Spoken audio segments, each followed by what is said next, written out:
Our next question will come from Vicki Miller. Do you support the Defense of Marriage Act? And if so, what is the basis of its constitutionality? And Mr. Jackson, you'll go first. Well, yes, I do support the Defense of Marriage Act. I think that our Constitution, it must be remembered, didn't simply give us rights. It acknowledged rights that our Creator gave us. I happen to believe that marriage is a sacred right, but that marriage should be defined as between a man and a woman. Now, the sad thing I find is that it's necessary to have a Defense of Marriage Act, because there was a time when nobody would have even wondered, well, do we need to define it so that anything that somebody wants to call a marriage, they can do so? No, I think that we've got to protect marriage because the family is the most basic institution of our culture. Now, folks, I come from a background, I come from a broken home. I was raised in a foster home for half my life.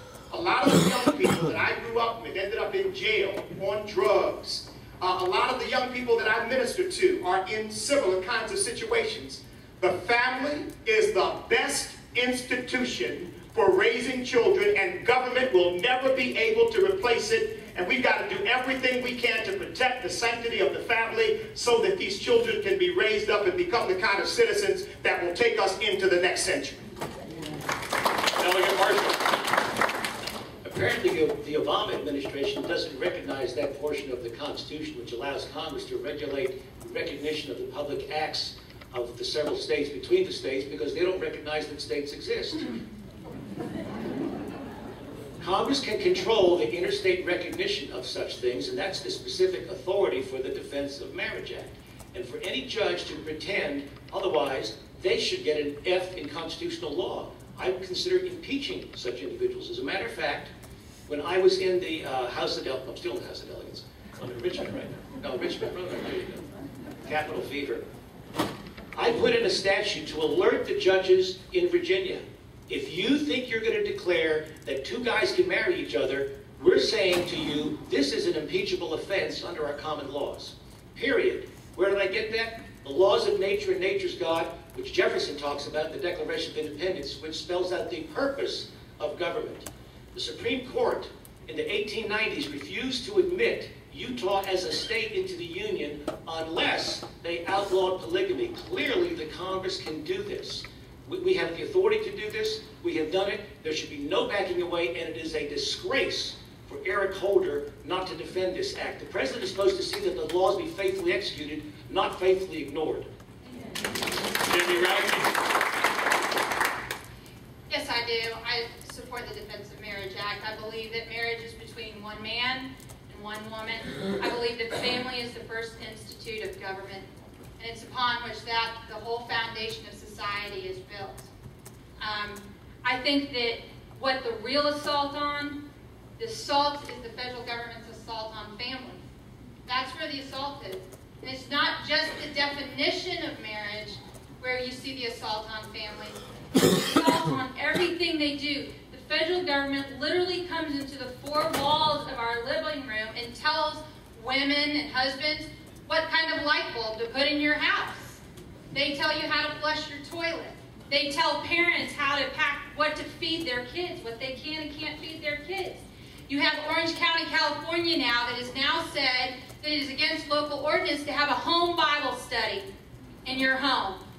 There is an assault on families and culture and the way of life of what has made America great.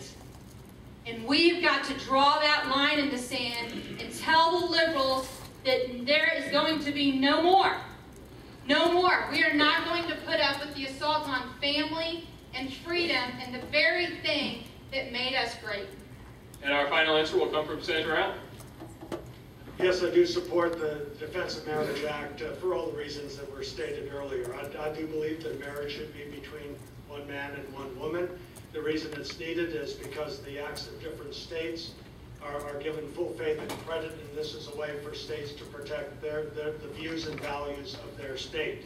The family, when you think of the family, talking about Supreme Court justices, talking about Congress, talking about presidents, talking about the General Assembly. The family's more important than any of those institutions.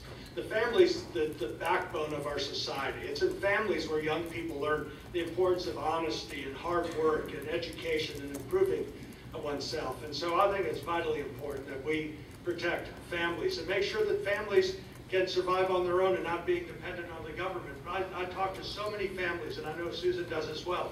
These high fuel prices, they're affecting families. It's affecting the food at their table. People are paying $30 more every time, at least $30 more, every time they have to fill up with gasoline.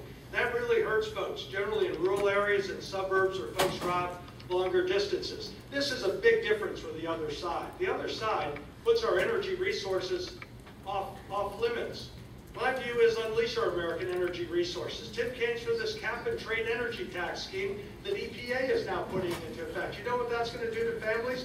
They're going to feel the same pain when they pay their monthly electricity bill that they feel at the gasoline pump. And so let's make sure families can survive economically and raising their children into a much more optimistic future than what we're being burdened with these days.